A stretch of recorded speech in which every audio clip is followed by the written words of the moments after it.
Chapter 32, Coronation Day. Well, let us go backward a few hours and place ourselves in Westminster Abbey at 4 o'clock in the morning of this memorable Coronation Day.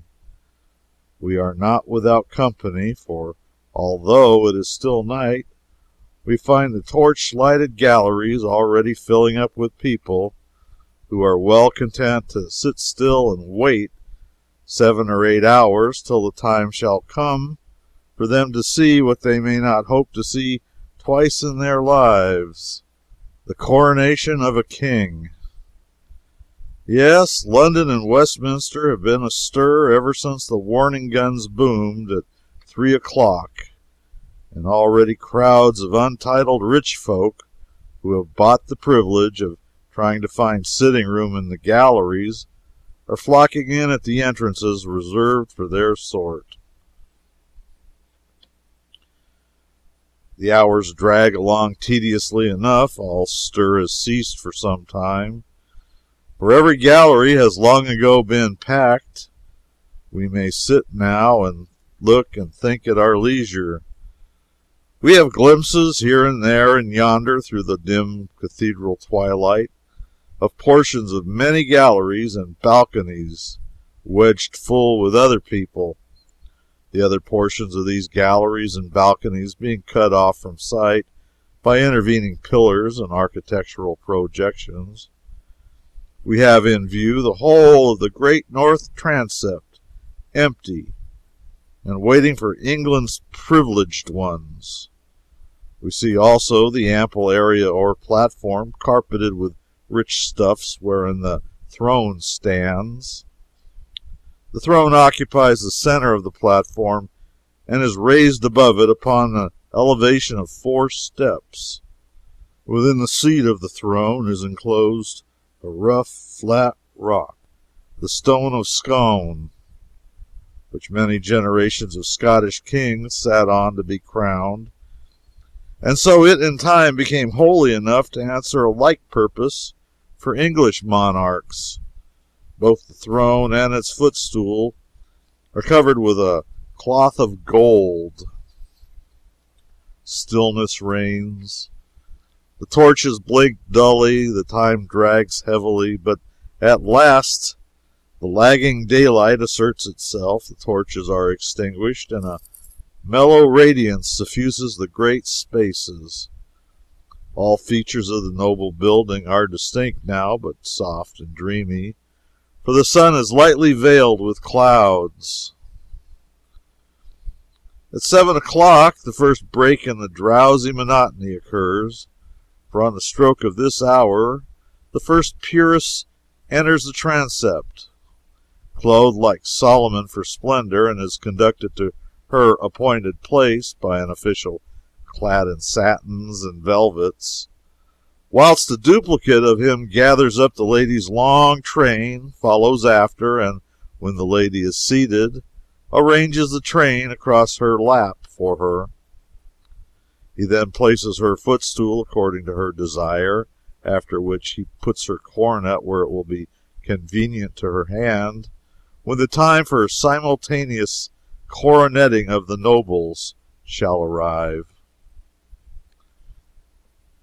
By this time the peeresses are flowing in a glittering stream, and the satin-clad officials are flitting and glinting everywhere, seating them and making them comfortable.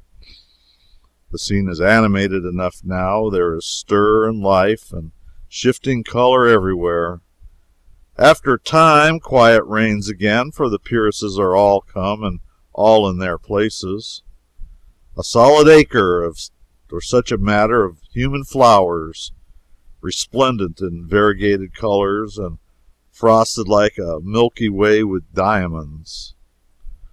There are all ages here, brown, wrinkled, white-haired dowagers who are able to go back and still back down the stream of time and recall the crowning of Richard III and the troublous days of that old forgotten age, and there are handsome middle-aged dames and lovely, gracious young matrons and gentle and beautiful young girls with beaming eyes and fresh complexions, who may possibly put on their jeweled coronets awkwardly when the time comes, for the matter will be new to them, and their excitement will be a sore hindrance.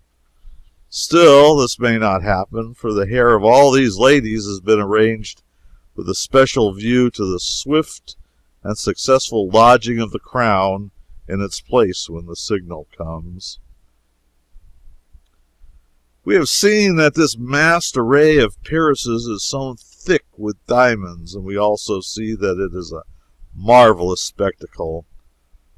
But now we are about to be astonished in earnest. About 9, the clouds suddenly break away, and a shaft of sunshine cleaves the mellow atmosphere and drifts slowly along the ranks of ladies, and every rank it touches flames into a dazzling splendor of many-colored fires, and we tingle to our fingertips with the electric thrill that is shot through us by the surprise and beauty of the spectacle. Presently, a special envoy from some distant corner of the Orient, marching with a general body of foreign ambassadors, crosses this bar of sunshine, and we catch our breath. The glory that streams and flashes and palpitates about him is so overpowering, for he is crusted from head to heel with gems, and his slightest movement showers a dancing radiance all around him. Let us change the tense for convenience. The time drifted along, 1 hour, 2 hours, 2.5. Then the deep booming of artillery told that the king and his grand procession had arrived at last, so the waiting multitude rejoiced. All knew that a further delay must follow, for the king must be prepared and robed for the solemn ceremony, but this delay would be pleasantly occupied by the assembling of the peers of the realm in their stately robes. These were conducted ceremoniously to their seats, and their coronets placed conveniently at hand. And meanwhile the multitude in the galleries were alive with interest, for most of them were beholding for the first time dukes, earls, and barons whose names had been historical for 500 years. When all were finally seated, the spectacle from the galleries and all coigns of vantage was complete, a gorgeous one to look upon and to remember. Now the robed and mitred great heads of the church and their attendants filed in upon the platform and took their appointed places. These were followed by the Lord Protector and other great officials, and these again by a steel-clad detachment of the guard. There was a waiting pause, and then at a signal a triumphant peal of music burst forth, and Tom Canty, clothed in a long robe of cloth of gold, appeared at the door and stepped upon the platform. The entire multitude rose, and the ceremony of the recognition ensued. Then a noble anthem swept the Abbey with its rich waves of sound, and thus heralded and welcomed, Tom Canty was conducted to the throne. The ancient ceremonies went on with impressive solemnity whilst the audience gazed, and as they drew nearer and nearer to completion, Tom Canty grew pale and still paler, and a deep and steadily deepening woe and despondency settled down upon his spirits and upon his remorseful heart.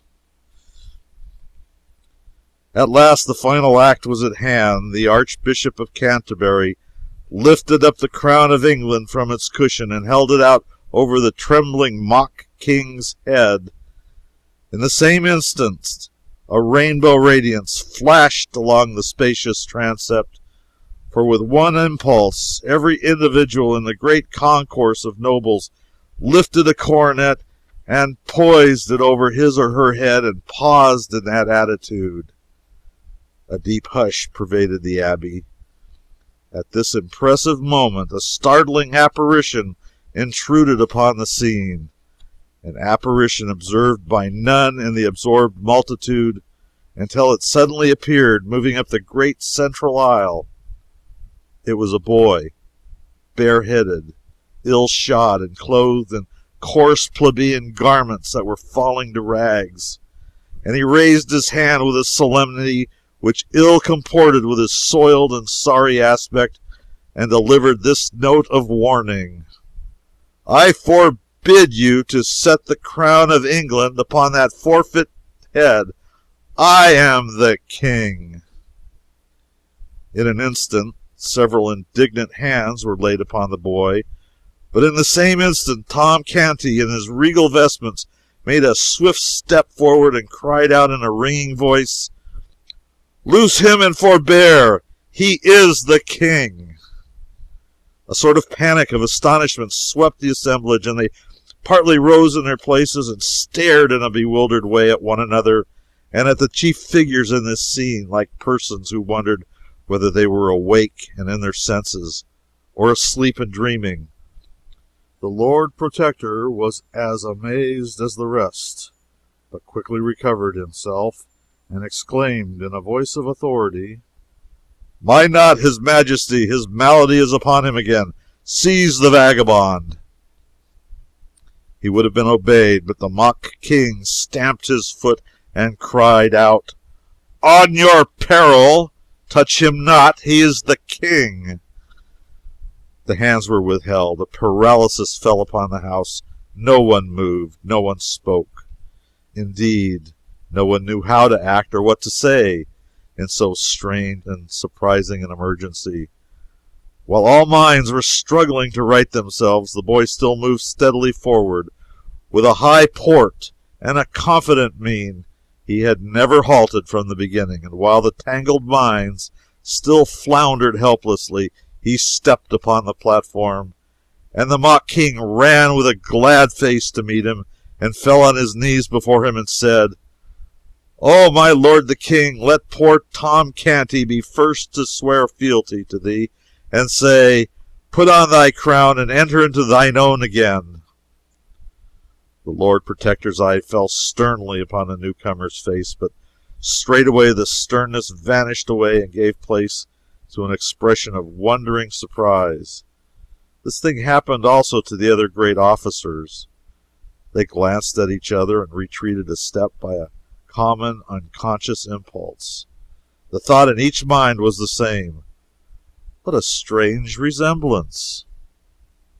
The Lord Protector reflected a moment or two in perplexity. Then he said, with grave respectfulness, "By your favor, sir, I desire to ask certain questions, which I will answer them, my lord." The Duke asked him many questions about the court, the late king, the prince, the princesses. The boy answered them correctly and without hesitating. He described the rooms of state in the palace, the late king's apartments, and those of the Prince of Wales. It was strange. It was wonderful. Yes, it was unaccountable. So all said that heard it. The tide was beginning to turn, and Tom Canty's hopes to run high, when the Lord Protector shook his head and said, "It is true, it is most wonderful, but it is no more than our Lord the King likewise can do." This remark, and this reference to himself as still the king, saddened Tom Canty, and he felt his hopes crumbling from under him. "These are not proofs," added the Protector. The tide was turning very fast now, very fast indeed, but in the wrong direction. It was leaving poor Tom Canty stranded on the throne and sweeping the other out to sea. The Lord Protector communed with himself, shook his head, and thought forced itself upon him. It is perilous to state and to us all to entertain so fateful a riddle as this. It could divide the nation and undermine the throne. He turned and said, "Sir Thomas, arrest this. No hold." His face lighted, and he confronted the ragged candidate with this question: "Where lieth the Great Seal? Answer me this truly, and the riddle is unriddled, for only he that was Prince of Wales can so answer. On so trivial a thing hang a throne and a dynasty. It was a lucky thought, a happy thought. That it was so considered by the great officials was manifest by the silent applause that shot from eye to eye around their circle in the form of bright, approving glances. Yes, none but the true prince could dissolve the stubborn mystery of the vanished seal. This forlorn little impostor had been taught this lesson well, but here his teachings must fail, for his teacher himself could not answer that question. Ah, very good indeed. Now we shall be rid of this troublesome and perilous business in short order. And so they nodded invisibly and smiled inwardly with satisfaction, and looked to see this foolish lad stricken with a palsy of guilty confusion. How surprised they were then to see nothing of the sort happen! How they marveled to hear him answer up promptly in a confident and untroubled voice, and say, "There is naught in this riddle that is difficult." Then, without so much as a "by your leave" to anybody, he turned and gave this command, with an easy manner of one accustomed to doing such things: "My Lord St. John, go you to my private cabinet in the palace, for none knoweth the place better than you, and close the door to the floor. In the left corner, remotest from the door that opens from the antechamber, you shall find in the wall a brazen nail head. Press upon it, and a little jewel closet will fly open, which not even you do know of, no, nor any soul else in all the world but me and the trusty artisan that did contrive it. The first thing that falleth under your eye will be the great seal. Fetch it hither." All the company wondered at this speech, and wondered still more to see the little mendicant pick out this peer without hesitancy or apparent fear of mistake, and call him by name, but with such a placidly convincing air of having known him all his life. The peer was almost surprised into obeying. He even made a movement as if to go, but quickly recovered his tranquil attitude and confessed his blunder with a blush. Tom Canty turned upon him and said sharply, "Why dost thou hesitate? Hast not heard the King's command? Go!" The Lord St. John made a deep obeisance, and it was observed that it was a significantly cautious and non-committal one, it not being delivered at either of the kings, but at the neutral ground about halfway between the two, and took his leave. Now began a movement of the gorgeous particles of that official group, which was slow, scarcely perceptible, and yet steady and persistent, a movement such as is observed in a kaleidoscope that is turned slowly, whereby the components of one splendid cluster fall away and join themselves to another, a movement which, little by little, in the present case, dissolved the glittering crowd that stood about Tom Canty and clustered it together again in the neighborhood of the newcomer. Tom Canty stood almost alone. Now ensued a brief season of deep suspense and waiting, during which even the few faint hearts still remaining near Tom Canty gradually scraped together courage enough to glide, one by one, over to the majority. So at last Tom Canty, in his royal robes and jewels, stood wholly alone and isolated from the world, a conspicuous figure occupying an eloquent vacancy. Now the Lord St. John was seen returning. As he advanced up the mid-aisle, the interest was so intense that the low murmur of conversation in the great assemblage died out and was succeeded by a profound hush, a breathless stillness, through which his footfalls pulsed with a dull and distant sound. Every eye was fastened upon him as he moved along. He reached the platform, paused a moment, then moved toward Tom Canty with a deep obeisance and said, "Sire, the seal is not there." A mob does not melt away from the presence of a plague patient with more haste than the band of pallid and terrified courtiers melted away from the presence of the shabby little claimant of the crown. In a moment he stood all alone, without friend or supporter, a target upon which was concentrated a bitter fire of scornful and angry looks. The Lord Protector called out fiercely, "Cast the beggar into the street and scourge him through the town. The paltry knave is worth no more consideration." Officers of the guard sprang forward to obey, but Tom Canty waved them off and said, "Back! Whoso touches him perils his life." The Lord Protector was perplexed in the last degree. He said to the Lord St. John, "Searched you well? But it boots not to ask that. It doth seem passing strange. Little things, trifles, slip out of one's ken, and one does not think it matter for surprises. But how so bulky a thing as the seal of England can vanish away and no man be able to get track of it again?" A massy golden disk. Tom Canty, with beaming eyes, sprang forward and shouted, "Hold! That is enough! Was it round and thick? Had it letters and devices graved upon it? Yes? Oh, now I know what this great seal is, and there's been such a worry and bother about. And ye had described it to me, you would have had it 3 weeks ago. Right well I know where it lies, but it is not I that put it there first." "Who then, my liege?" asked the Lord Protector. "He that standeth there, the rightful King of England, and he shall tell you himself where it lies. Then you will believe he knew of it his own knowledge. Bethink thee, my king, spur thy memory. It was the last, the very last thing thou did that day before thou didst rush forth from the palace, clothed in my rags, to punish the soldier that insulted me."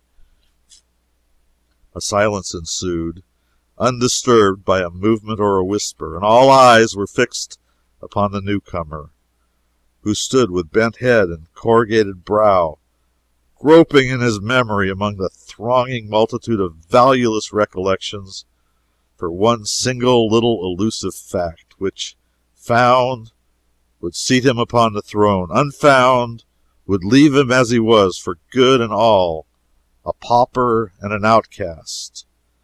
Moment after moment passed. The moments built themselves into minutes.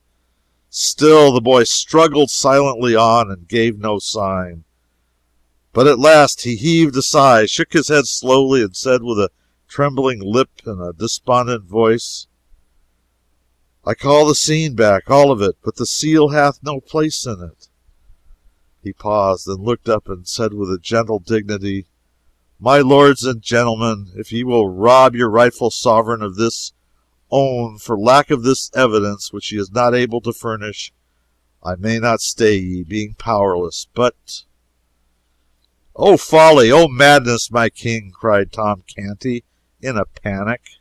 "Wait! Think! Do not give up! The cause is not lost, nor shall be, neither. List to what I say. Follow every word. I am going to bring that morning back again, every hap, just as it happened. We talked. I told you of my sisters, Nan and Bet. Ah, yes, you remember that. And about mine own grandam, and the rough games of the lads of the awful court. Yes, you remember these things also. Very well. Follow me still. You shall recall everything. You gave me food and drink, and did with princely courtesy send away the servants, so that my low breeding might not shame me before them. Ah, yes, this also you remember." As Tom checked off his details and the other boy nodded his head in recognition of them, the great audience and the official stared in puzzled amazement. The tale sounded like true history, yet how could this impossible conjunction between a prince and a beggar boy have come about? Never was a company of people so perplexed, so interested, and so stupefied before. "For a jest, my prince, we did exchange garments. Then we stood before a mirror, and so alike were we that both said it seemed as if there had been no change made. Yes, you remember that. Then you noticed that the soldier that hurt my hand, look, here it is. I cannot yet even write with it. The fingers are so stiff. At this your Highness sprang up, vowing vengeance upon that soldier, and ran towards the door. You passed the table. That thing you call a seal lay on the table. You snatched it up and looked eagerly about, as if for a place to hide it. Your eye caught sight of... There, 'tis sufficient. And the good God be thanked, exclaimed the ragged claimant, in a mighty excitement. Go, my good St. John, in an arm-piece of the Milanese armor that hangs on the wall. Thou'lt find the seal. Right, my king, right, cried Tom Canty. Now the sceptre of England is thine own, and it were better for him that would dispute it had he been born dumb. Go, my Lord St. John, give thy feet wings. The whole assemblage was on its feet now, and well nigh out of its mind with uneasiness, apprehension, and consuming excitement. On the floor and on the platform a deafening buzz of frantic conversation burst forth, and for some time nobody knew anything or heard anything or was interested in anything but what his neighbor was shouting into his ear, or he was shouting into his neighbor's ear. Time, nobody knew how much of it, swept by unheeded and unnoted. At last a sudden hush fell upon the house, and in the same moment St. John appeared upon the platform and held the great seal aloft in his hand. Then a shout went up, Long live the true King! For 5 minutes the air quaked with shouts and the crash of musical instruments, and was white with a storm of waving handkerchiefs, and through it all a ragged lad, the most conspicuous figure in England, stood, flushed and happy and proud, in the center of the spacious platform with the great vassals of the kingdom kneeling around him. Then all rose, and Tom Canty cried out, Now, O my king, take these regal garments back, and give poor Tom, thy servant, his shreds and remnants again. The Lord Protector spoke up. Let the small varlet be stripped and flung into the tower. But the new king, the true king, said, I will not have it so. But for him I had not got my crown again, and none shall lay a hand upon him to harm him. And as for thee, my good uncle, my Lord Protector, this conduct of thine is not grateful toward this poor lad, for I hear he hath made thee a duke. And the Protector blushed. Yet he was not a king, wherefore what is thy fine title worth now? Tomorrow you shall sue to me through him for its confirmation, else no duke, but a simple earl thou shalt remain. Under this rebuke, his Grace the Duke of Somerset retired a little from the front for the moment. The king turned to Tom and said kindly, My poor boy, how was it that you could remember where I hid the seal when I could not remember it myself? Ah, my king, that was easy, since I used it divers days. Used it, yet could not explain where it was? I did not know that it was that they wanted. They did not describe it, your majesty. Then how you used it? The red blood began to steal into Tom's cheeks, and he dropped his eyes and was silent. Speak up, good lad, and fear nothing, said the king. How used you the great seal of England? Tom stammered a moment in a pathetic confusion, then got it out. To crack nuts with. Poor child, the avalanche of laughter that greeted this nearly swept him off his feet. But if a doubt remained in any mind that Tom Canty was not the King of England and familiar with the august appurtenances of royalty, this reply disposed of it utterly. Meantime, the sumptuous robe of state had been removed from Tom's shoulders to the king's, whose rags were effectively hidden from sight under it. Then the coronation ceremonies were resumed, the true King was anointed and the crown set upon his head, whilst cannon thundered the news to the city, and all London seemed to rock with applause.